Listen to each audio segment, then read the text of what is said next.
If you're confused about what to do to make your performance anxiety better, today I'm going to give you a simple trick that's going to show you already know what to do. Think about how you could make your performance anxiety as bad as possible. That's what you want to think about because you want to do the opposite of that. It'll show you what makes it worse, so it'll also show you what makes it better. So we're going to go over 3 examples of how to do this today, why they make it worse, and then what to do instead. For those of you that don't know me, my name is Cam Joyner, and I've made every mistake that I'm about to talk to you about in this video, so it's all coming from personal experience, not theory or something I read in a book. So I had a severe case of performance anxiety that caused erectile dysfunction, and it lasted for 7 years. And I finally overcame it without using pills or surgery. And since then, I've been teaching men one-on-one how to have a relaxed, amazing sex life. So I actually want to take this a step further. I want you to think in terms of what could I do to guarantee that I would have performance anxiety for the rest of my life? The more extreme you make it, the more obvious the reason will be that it doesn't work. So the first way that you can have performance anxiety forever is only have sex with people that you don't know. So you want to go out to a bar, you want to talk as little as possible to the hottest girl you can find, get her back to your place, and initiate sex before there's any semblance of an emotional connection. That way the entirety of the relationship is built on sex, so if you fail, it'll really, really hurt. And if you want to crank up the difficulty level, the next thing you can do is make sure that she knows some of your coworkers or your friends, so you can also throw in the worry of, is she going to tell people about what happens if I fail? So obviously you don't want to do any of that. So why does that make things worse? Well, the less time that you've spent with someone, the less deeply you've gotten to know them, the more of the relationship will be based on sex. So when you first meet somebody, you don't know them as well or care about them as well as if you've known them for 3 months or 6 months or 10 years. And so if you are in a relationship with somebody where they already care about you, they already love you, they already have invested time in their life and into being with you, then the pressure of the sex is actually less. And guys kind of mess this up because they assume that if I fail in that situation, it's likely to end the relationship. But in actuality, those are the relationships where it's the safest and easiest to overcome this. So I'd love to hear your creative ways that you can use this trick in order to try and make your ED worse so you can make it better.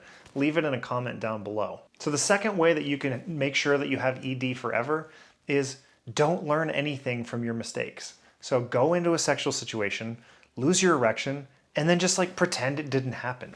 Don't reflect on it afterwards. Don't think about it. Everybody knows that the most difficult problems in life tend to just go away without any growth or effort of any kind. And if you want to take this to the next step, you can just avoid failure altogether.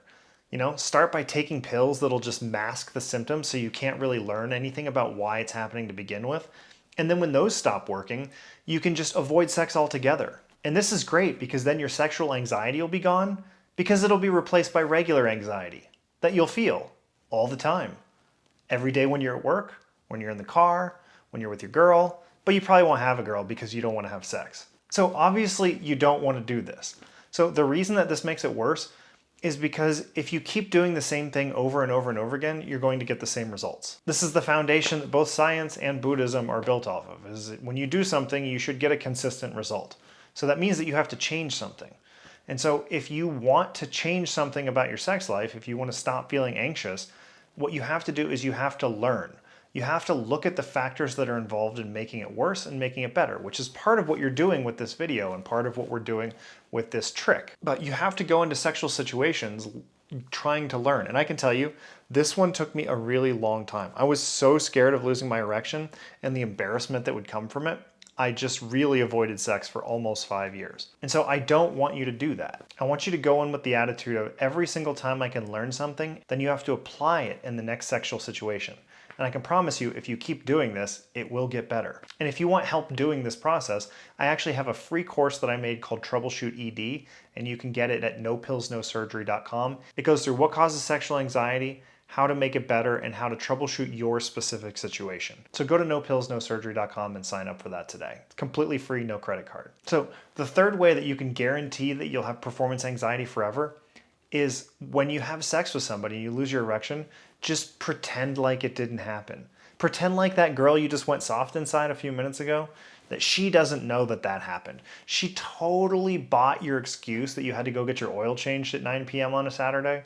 She's never going to think about it. And you're definitely never going to think about it either. You can just completely ignore it, and you probably won't be thinking about that buff coworker of hers and how he'd probably be able to stay hard and keep her happy and sexually satisfied. Just shove those feelings down as much as possible, and then you won't have to worry about any of this because you'll be single and you'll be lonely. So you obviously don't want to do that either. So what do you want to do? Well, first of all, think about it this way. If you're in a long-term relationship with someone, they know you have ED.